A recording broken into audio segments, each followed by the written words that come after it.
You guys can hear me, right? Yeah. Okay, cool. Well, to sing. That's Tree for how are you? Tree is one of the many languages of Ghana. That's the country my family's from. For most of the people in my family, it's the language they spoke at home. It was the language of holidays and birthday parties. And until 4 months ago, it was a language I had mostly forgotten. You see, Tree was actually my first language. I could speak it better when I was 3 or 4 than I could speak it now. In fact, I spoke it better then. I used to speak it better than I could speak English. When I was 3 and 4, I didn't actually know that much English. In fact, my mom had to make sure, even in a city as diverse as the Bronx, New York, to find a daycare that had someone from Ghana so that they could understand me speaking Tree. And this worked out pretty well. I had trouble making friends, of course, because I couldn't speak English with the other kids, but I would spend most of my days standing in the corner with that one teacher who understood Tree, just holding her hand. And it actually worked for the first couple of months that I was there.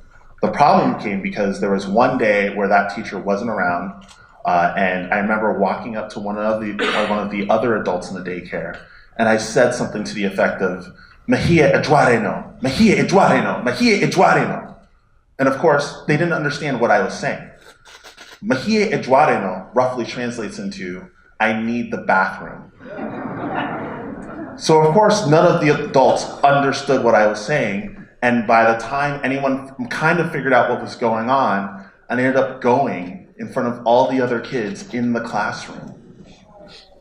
Thankfully though, I was 3 or 4, it was daycare, I was not the only member of the Soggy Bottoms Club. And the teachers just wrote it off as an accident, and that's what they told my mom when she came to pick me up that day. The thing is, my mom started asking me what really happened, and that's when she realized that I wasn't able to tell the teachers that I needed to use the bathroom, and her heart sank. Because she realized that her son didn't have the ability to advocate for himself. And she realized how important that was going to be, especially raising a black son in the US. So from that day forward, she only spoke English to me. It was her way of making sure that I would be able to follow my American dream. This was way before everybody knew that being bilingual is actually better for you in the long run. My mom actually came to the US in order to follow her American dream. She wanted to be a fashion designer. My mom was raised all over different parts of Ghana. Her mom, my grandma, was actually a police officer, and they would actually move you around to different parts of the country to make sure you didn't get too corrupt. That's a whole nother story. But one of the things about Ghana is that it's a former British colony. So my mom actually grew up learning English in school. In fact, she even had an uncle that made her read novels like on Animal Farm as a teenager. So she actually had a pretty good understanding of English. But that doesn't mean she didn't have trouble with like some of the idioms and whatnot. For example, I remember my Aunt Rebecca used to be joking around with my mom and would say something like, "Stop kidding." And my mom would turn to her face would puff up. She would get all angry and proud and be like, don't tell me I'm not acting like an adult. Don't tell me I'm acting like a kid." Apparently my mom thought Michael Jackson's "Don't Stop Till You Get Enough" was about scrambled eggs for the longest time.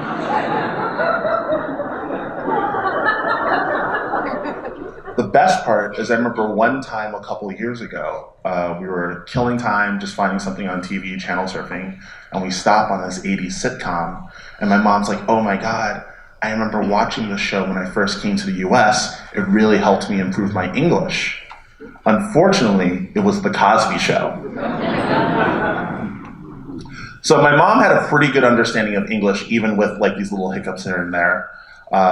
Not the same for her second husband. My mom's second husband, Seth. He was also from Ghana. Him and my mom were actually high school sweethearts. Again, a whole nother story. But whereas my mom came to the US and spoke English every day for 20 to 25 years, Seth actually went to Germany and Italy, and his English stagnated because he didn't need it there. Like I remember when he came to the US, he had to get recertified in a bunch of things. And he would actually lose points on tests, not because he didn't know the answer, but because he had problems actually parsing the English in the instructions. And I remember one thing too is that Seth was supposed to be this really funny, witty guy in Chi, and he tried to connect with me by telling jokes, because I was this funny kid. I'm a stand-up comedian now. The problem is you could tell he was really struggling in order to get his jokes out in English. Like he was struggling with the timing and the phrasing and all the things that you really understand as a native English speaker. Like I think anyone who's had to try to express themselves in another language, and I think we have a fair amount of those people in this room, they know how hard it is. Like it's one thing to be able to say hi, hello, good morning. It's another thing to lose the ability to fully express yourself. It's that struggle of losing entire parts of your personality because you just can't get them out. And to lose something as important as like your wit, especially for someone like a stand-up comedian, that would be like such a huge, powerful loss for me. And it's funny though, because I've actually felt that loss in reverse with most of my family from growing up in my life. Whenever I was surrounded by just the adults in my family, just the other people from Ghana and other expats, they would switch back to using Chi because that's what they were most comfortable in. But the problem is by the time I was a teenager, I completely lost most of it. And so most of the time when I heard that language, it was really the language of head to your room, the adults are gonna talk now. And I remember how alienating that felt. Like a good example of how alienating that turned out to be is I remember one time as a teenager, my aunts and uncles were having this deep, forceful discussion about basketball. And that was something I played every day after school the entire time, like 1st through 12th grade. And I remember I was like, oh, I can't follow along with this at all. I can't believe I can't share this part of me that's so important. And for a long time, I thought, you know what, whatever. That's just gonna be the gap that's between me and the older generation of my family, and I just have to live with it. But I'm in my 30s now. I'm at the stage where I'm starting to think about starting my own family. And I'm starting to think about the traditions and the cultures and the things I want to pass down to them. And one of the things that I'm very conscious about is not a lot of Black Americans have the ability to pass down that tradition, that culture, that language down to their kids, because that was something that was robbed from them because of slavery. And I'm very conscious of the fact that I have the ability to do that with my kids, and it's something I want to make sure that I'm able to do.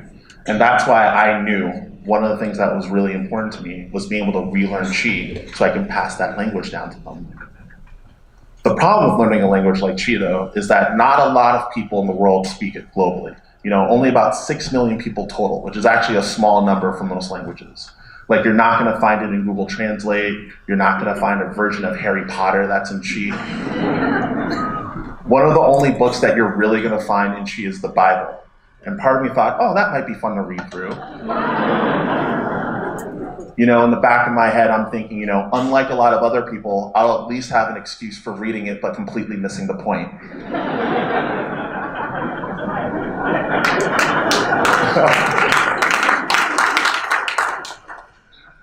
So I knew I had to be able to use. There were some like apps and some YouTube videos I could use to watch to learn it. And for a couple months I did it. I was hitting the flashcards.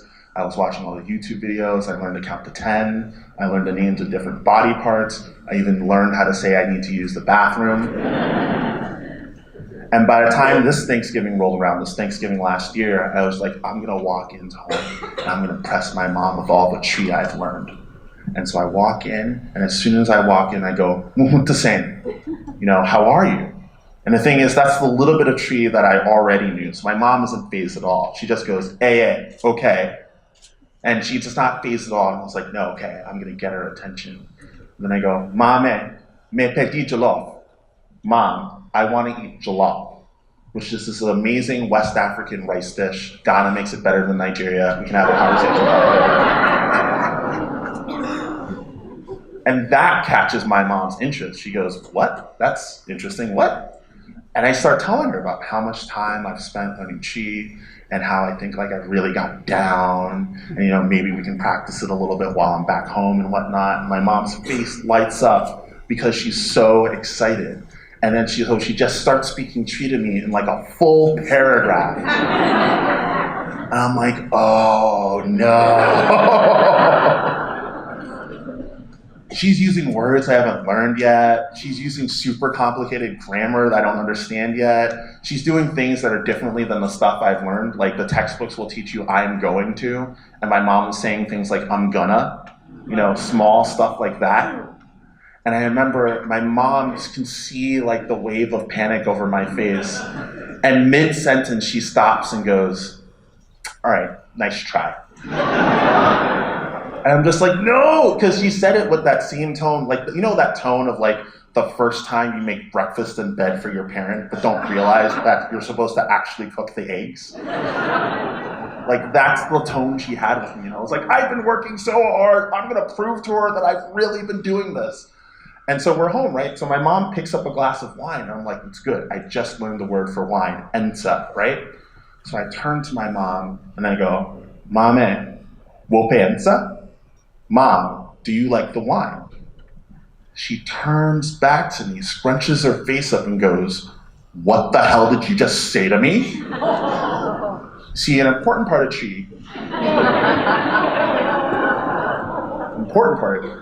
is that the difference between a question and a statement can be super subtle.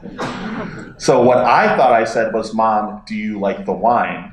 What actually came out was, "Mom, you like wine, period." Like I was calling her an alcoholic to her face. And so after a second or two, she realizes the mistake I made and she starts laughing. And that's when I go, oh my God, I just made my first joke in Chi. And so I'm still working on Chi. I'm still obviously not very fluent. I'm still working on it. If anybody here speaks Chi, maybe we can practice afterwards. But again, I'm really glad I started this journey, especially as I start thinking about how I want my kids and my life and my family to look like. And I think it's going to be really important for me. You know, between my Chi and my girlfriend's Armenian, and of course English, I'm hoping that our kids are going to be able to say, I need to use the bathroom in at least 3 different languages. All right, thank you.